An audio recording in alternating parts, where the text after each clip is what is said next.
Fala pessoal, meu nome é Ivan Mesquita, eu sou mestre de xadrez. Hoje a gente vai analisar uma partida que eu apresento um dos fundamentos do método do squeeze, o método controle posicional.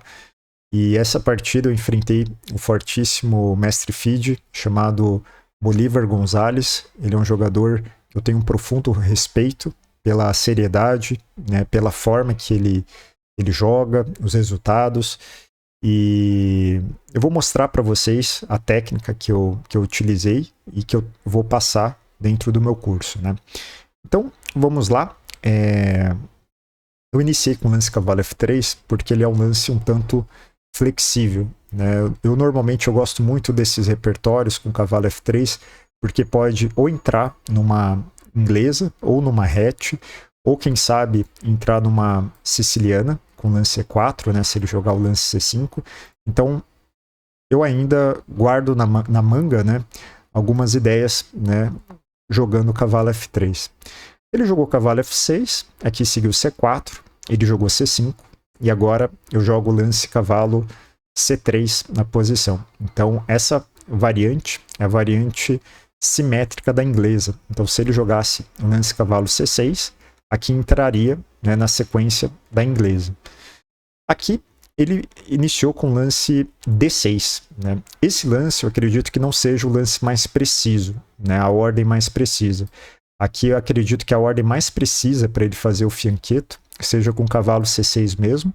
E aí se G3, G6, bispo G2, bispo G7, e a posição ela tende à igualdade. Né? Então o que acontece? Aqui ele jogou, né, o lance D6, eu joguei aqui o lance D4, ele fez aqui o lance C por D4, cavalo por D4, e aí ele jogou o lance G6 agora. Aqui se eu faço o lance E4, a gente entra na estrutura Maroczy contra a estrutura dragão. Né? Aqui eu preferi jogar com o lance G3, ele jogou bispo G7 e eu joguei bispo G2. Antes da partida, eu tinha a ideia de jogar uma partida mais estratégica, mais posicional, porque eu conheço o estilo do Bolívar. Ele é um jogador que brilha em posições de cálculo, posições complexas. Realmente, ele gosta desse tipo de xadrez. Eu acredito que ele joga muito bem nesse tipo de xadrez. Então, a minha ideia, minha preparação, era uma preparação voltada a tentar jogar uma partida mais posicional, mais lenta, sem tanto contato, né? Ele jogou com o roque, seguiu aqui roque, ele joga aqui o lance cavalo BD7, e aqui começa a ter uns pequenos problemas no setup das pretas, né? Qual que é o pequeno problema? Esse bispo de G2, ele já começa a limitar, né, de uma maneira significativa, né, o bispo de C8, essa posição. E o que acontece? A ordem dentro da abertura ela é muito importante. Então, lá nos primeiros lances, né, se ele tivesse com o cavalo em C6 já aqui, ele poderia jogar um lance bispo D7 na posição. Né? Então, o que acontece?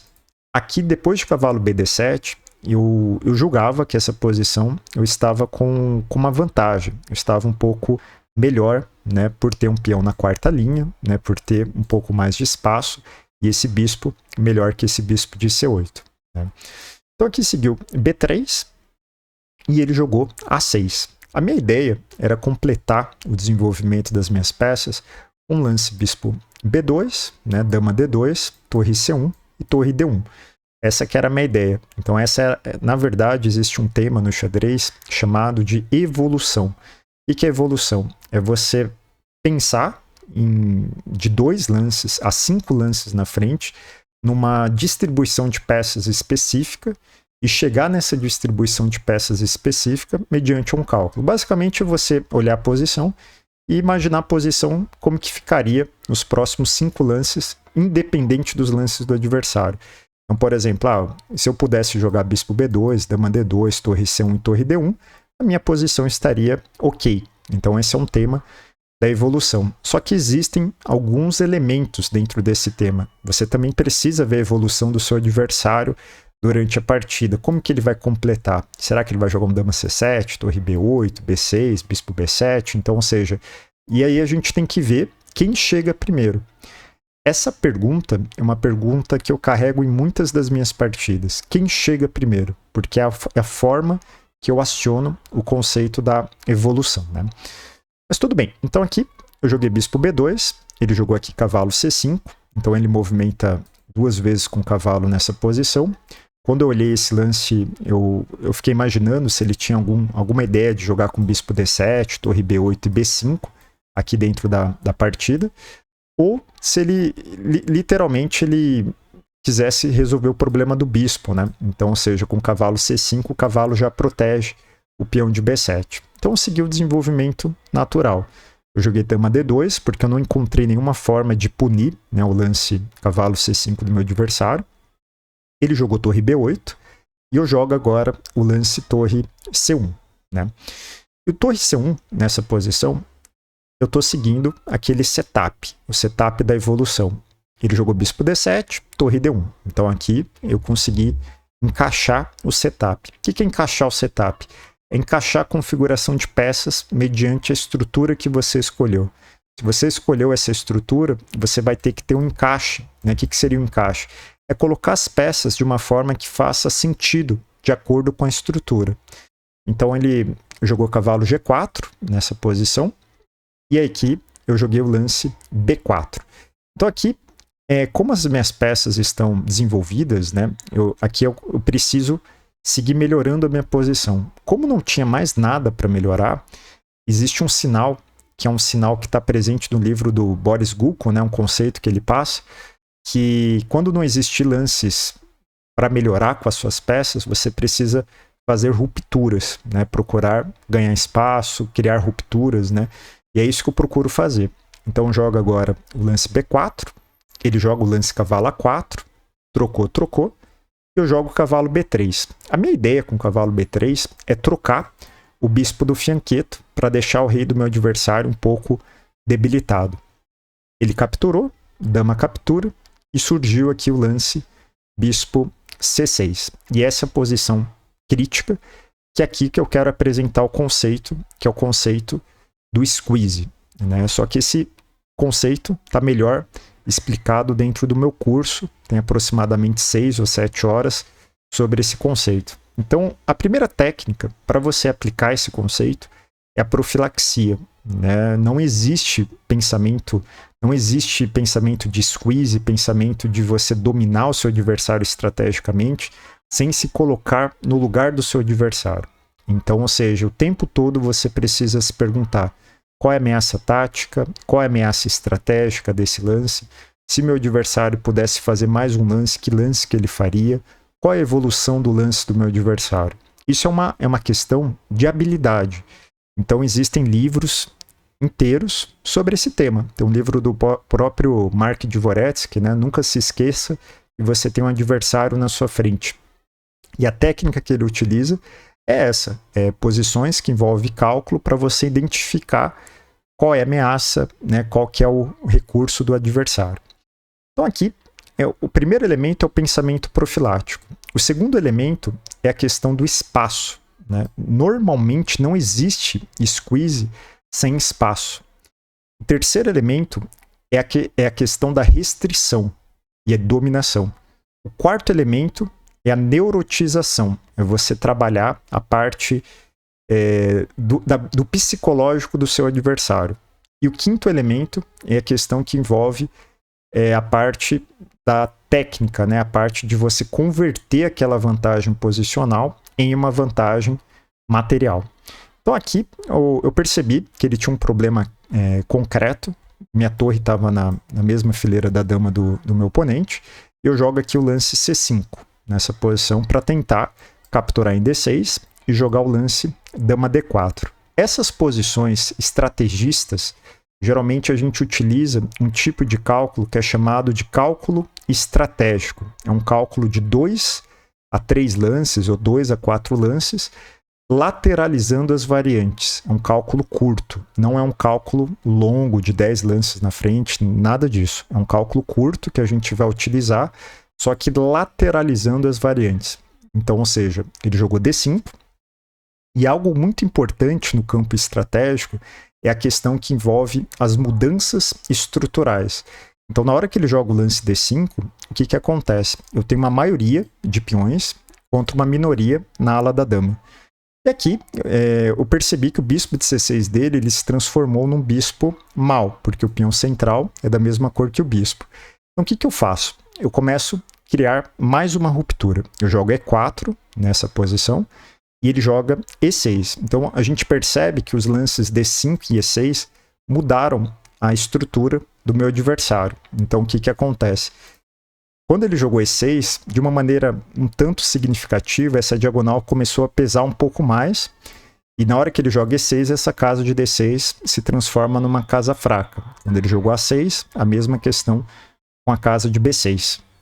Então aqui eu jogo Dama E2. A minha ideia com Dama E2 era restringir as peças do meu adversário, né? Então esse cavalo estava me incomodando. Então ele voltou. E aqui eu jogo o lance E5 e ele joga cavalo E8. Essa inclusão de E5 e cavalo E8 entra na questão da vantagem de espaço. Então as brancas nessa posição conquistam mais espaço e geralmente quem tem mais espaço consegue manobrar melhor as suas peças, conseguem atacar melhor ali dentro da posição. Só que o espaço ele tem 3 pilares. O primeiro pilar do espaço é chamado de controle. Você precisa controlar aqueles peões que foram avançados. O segundo elemento é a questão da responsabilidade, que é basicamente você cuidar daquilo que você criou. Eu tenho um colega, né, que é pai de um forte jogador, que ele falava assim: você precisa cuidar dos seus peões como se você cuidasse dos seus filhos. E o que acontece? No xadrez posicional, esse elemento de responsabilidade é você cuidar com esses avanços que você fez, e o controle é vigiar essas casas que você pode ter perdido ali dentro do tabuleiro. E o terceiro elemento, quando a gente conquista espaço, a gente tem que ter um olhar profundamente alinhado com a posição das torres. Esse é um conceito que eu aprendi no livro Ajedrez para Zebras. É um conceito importantíssimo para que a gente consiga jogar bem essas posições com espaço. Então, eu joguei cavalo D4, ele jogou bispo A4, eu joguei torre E1, e aqui, quando a gente fala sobre criação de planos, existe um tema chamado de corte do tabuleiro, que é basicamente você cortar o tabuleiro, olhar onde que você tem mais peças e jogar naquele campo que você tem mais peças.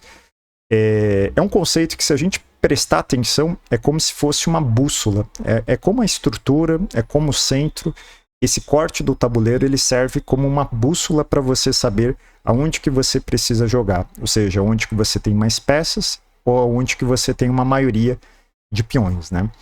Então, ele jogou dama D7 e aqui eu cometo um erro, né? Eu jogo torre C3, a minha ideia com torre C3 era jogar G4, torre H3 e iniciar um ataque sobre o rei do meu oponente. Só que aqui ele joga o lance cavalo C7 e esse lance é desagradável, não é um lance muito bom para mim, porque o que acontece? Esse lance ele ameaça jogar cavalo B5, trocando o cavalo de E8 pelo cavalo de D4. Geralmente quem tem menos espaço precisa trocar mais peças. Esse que é o elemento, menos espaço, trocar peças. Aqui eu volto à torre e o que acontece? Esses tipos de posições, normalmente o tempo não é tão importante quanto os outros fatores, porque é uma posição fechada, centro fechado, a gente percebe que é uma posição que tem cadeias de peões, então não tem o elemento de ataque ao rei, né, acontecendo aqui. Então não tem como ele atacar o meu rei, né, aproveitar essa questão do tempo que foi perdido. Então uma posição é chamada de posição de 2 resultados. Então normalmente, o que seria uma posição de 2 resultados? Basicamente, uma posição de 3 resultados é que os 3 resultados são possíveis. Posição de 2 resultados é que existe uma tendência de um determinado lado ganhar, a maioria das vezes, ou empatar. E uma posição de um resultado é, por exemplo, o adversário entrega uma peça, entrega um peão, né, tá perdido na partida. Então é uma posição de um resultado. Aqui cai numa posição de 2 resultados. É uma posição que literalmente o que acontece é que as brancas têm um certo domínio posicional. Então, Ele jogou torre F8, C8 e eu joguei dama E3. A minha ideia com dama E3 é melhorar a minha dama, para colocar a dama aqui em H6. E aqui seguiu o rei G7 e eu jogo aqui o lance dama F4. Então, nessas posições, a gente tem que ter uma profunda profilaxia nessa questão de você estar percebendo o que seu adversário pode fazer. Então, por exemplo, será que ele tem uma ruptura em B6? Será que um dia ele pode preparar um F6? Porque isso é chamado de lance liberador ou libertador. Um lance que vai liberar a posição. Então, em uma posição de controle posicional, a gente tem que vigiar com muita atenção esses lances que o próprio Axel Smith chama de lances de alavanca, né? Lances de alavanca ali dentro da partida. Então aqui seguiu o cavalo E8.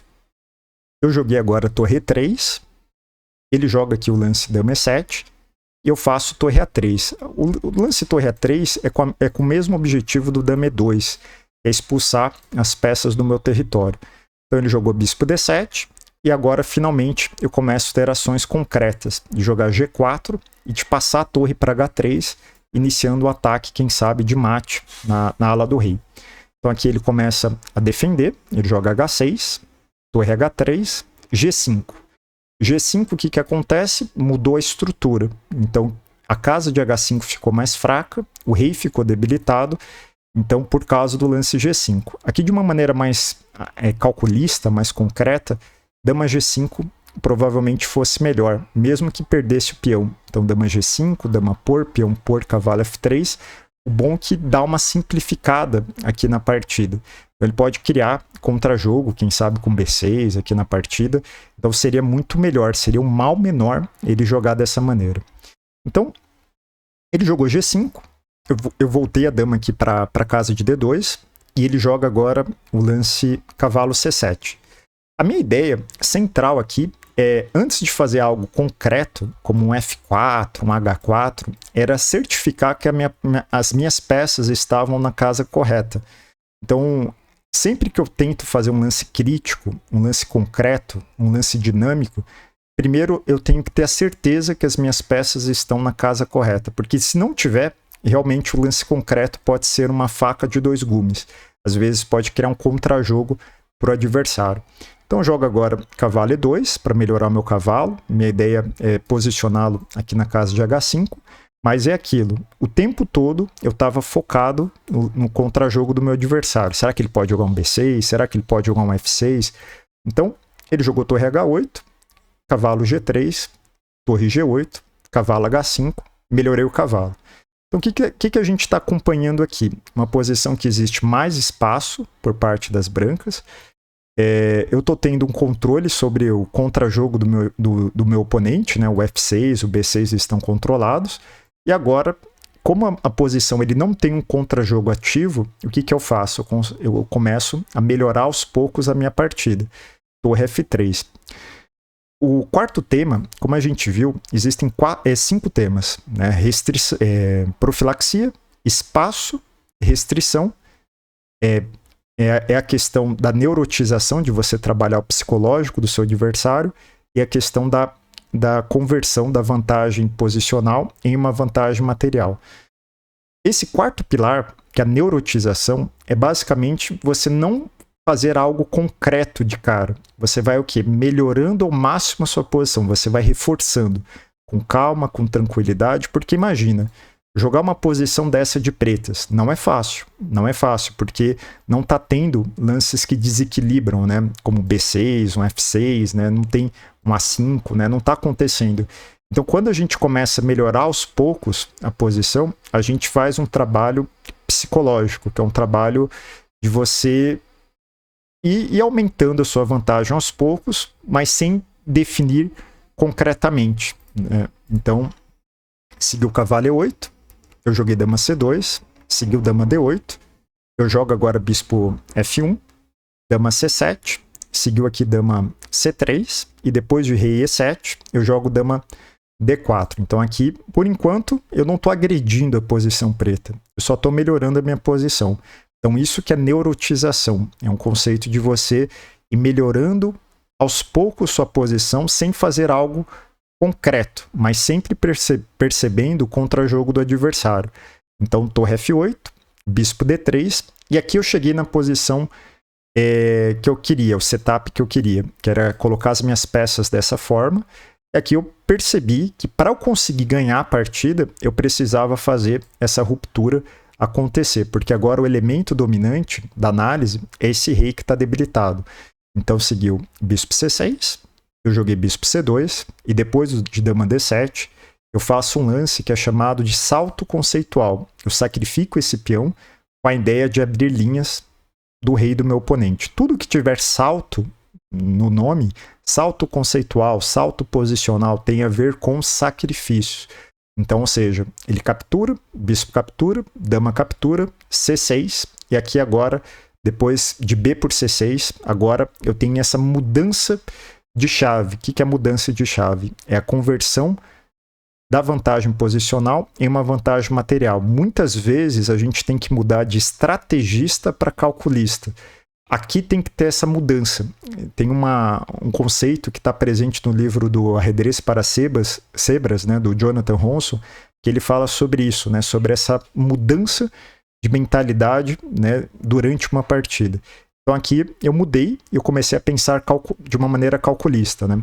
Então, ou seja, na hora que eu jogo A4, aqui eu calculei bispo por, C6, sacrifiquei 2 peões, dama cheque, e depois de torre C3, aqui as pretas estão perdidas, né? Então, se ele fizesse dama por B4, torre por C6, dama por G4, cavalo G3, e o rei está debilitado aqui agora, ele vai ser obrigado a jogar cavalo C7 e vai ter mate logo em seguida, né?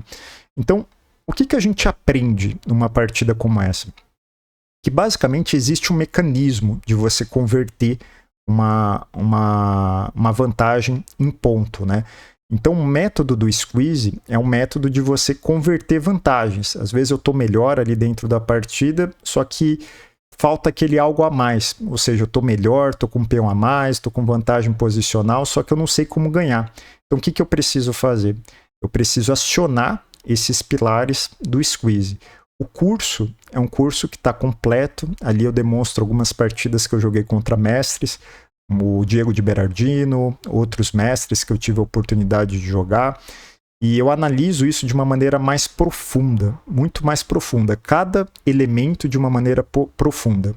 A profilaxia, o espaço, a restrição, a questão, né, da parte da neurotização, né, de você trabalhar o psicológico do seu adversário, e a questão que envolve o princípio de converter a vantagem em ponto, né?